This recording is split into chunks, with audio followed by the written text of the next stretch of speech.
was AAU in the 80s when I was at Kansas, and then when I was at UCLA was not really a factor, and all these select camps shoe companies do, that was not a factor. The influence of shoe companies was not an issue at all. And there's so many more Division I teams than, you know, when I was there before. And the one and done is so different, and it impacts college basketball, because you look now and you see George Mason, and you see Butler, you see VCU, you see Wichita State, you know, any number of these, you know, what they call mid-major, which I never understand. They got fourth and fifth year kids that can really play. So you're not surprised by any scores you see. And then you got this new dynamic about transfers. You know, so many kids, if they don't play right away, if their expectations aren't met early, they leave. That's different. But it is what it is. Speaking of change, you know, with each game that passes, the energy and the excitement grows, the attention grows. How does that change the way you have to deal with the players who keep hearing the talk outside about the attention getting bigger and seeing people in here and seeing media and more national televised games? Well, I'm happy for them. You know, you know, we have two seniors graduating, Nick Russell and Sean Williams, and you know, we had none of this. You know, they put up a lot before I got here, and last year I was just amazed at the lack of interest.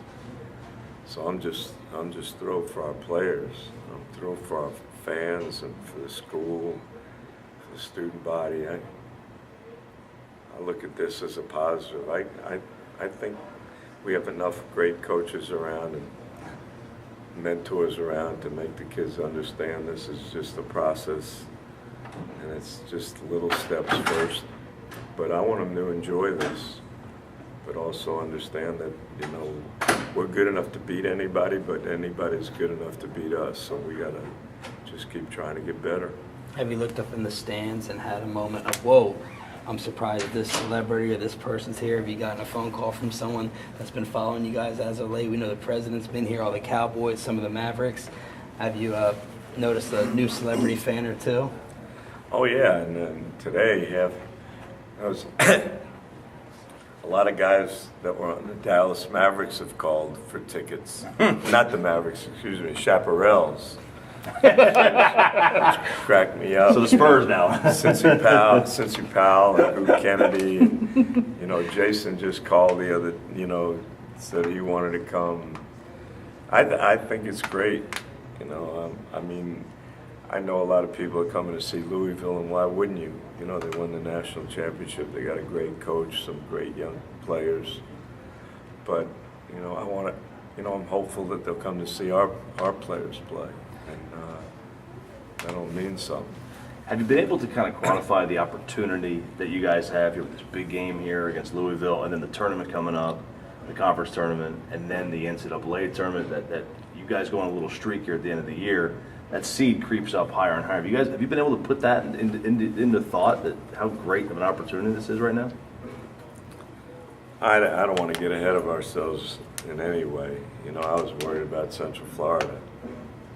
You know, we didn't play well, and we were fortunate enough to get by, but, you know, we were focused on that. Now we're focused on trying to play a great team with a great coach. And, you know, that's our only goal right now. All the other stuff will take care of itself. But I'm sure the kids hear it all the time. You know, we were getting ready to play other teams, and everybody's talking to me about the Connecticut game, and then the Memphis game, and then the Cincinnati game. And, you know, we're focusing on, you know, the opponent we're playing right away, and that's something that, you know, we got to get used to right now. But Louisville's a great challenge, and we're excited about it. We're a couple of nerds who could never step out on this court, so we always love hearing about X's and O's. When you face someone like Coach Pitino, is it a different world of X's and O's? Do you have to bring out new things, or is it just we're clueless to it in terms of playbook calls? How you go into this game differently, if at all? No, I'm not trying to out coach him. You know, I think we're just trying to coach our team. You know, no matter what I do, it's not going to affect him. I don't know how he approaches it, but obviously he does it pretty well. But we've never worried about who we play. We just try to worry about things that we need to do and do consistently well. But I think when you consider with all the TV that's available to you, can't tell you how many times I've seen Louisville play, and that's not helpful for me. To me. Coach Pitino will sometimes wear a white suit last home game of the year. Everyone understands what, you going something special? You going all red suit? You going to go baby blue? What are you going to do? I don't know. Maybe I'll show up something for the mob. I don't know. Coach, last thing for you. Mark Cuban came up with the idea of trying to get some incoming college players into his D-League for NBA experience. Any comment on that? Yeah, I admire him, and I think he's one of the bright guys we have in our profession, but that was the worst thing I heard. I mean, maybe the Mavericks would take the time to prepare these kids. I'm not talking basketball-wise, you know, and all the life issues to prepare them to be in the NBA, but, you know, if you're a college coach and you do your job well, and I think coaches on the college level do, living on a college campus, having to go to class, being around other college students, being with coaches that really teach. I mean, really teach. You know, the NBA has this development thing. They don't teach guys how to play. You know, in my mind, you know, real, you know, coaches here, you know, the head coaches in the NBA, a lot of the assistants do, but this is the greatest minor league system in the world. And if you didn't even go to one class and just lived in a college environment, you're way ahead. And I think most coaches are responsible enough to make them go to class, make them go to study hall, give them life lessons. How about being around Eric Snow and George Lynch? Mm-hmm. You know, those two guys played 13, 14 years in the league, have families, are successful. You know, in all honesty, I love Mark, but, you know, this is pretty good. Now, it's our job to make them realize getting an education is something that's important, because here's the deal. Life after basketball is a real long time. Oh, yeah.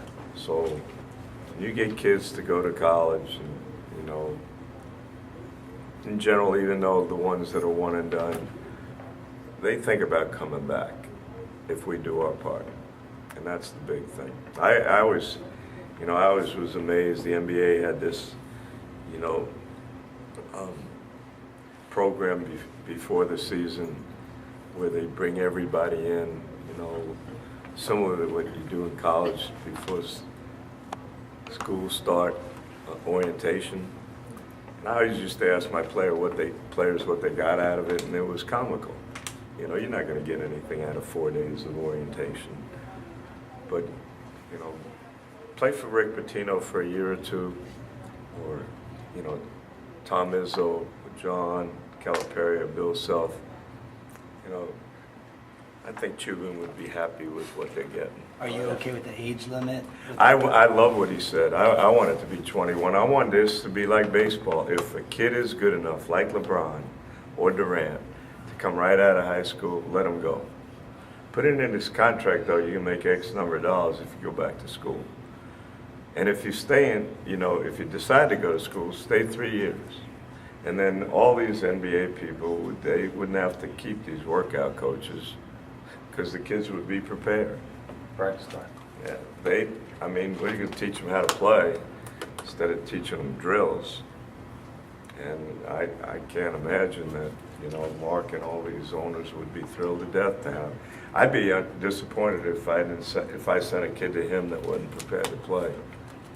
Is that the difference? You just don't get the practice time in the pros that you do during the season that you can in college? I don't think you get as much.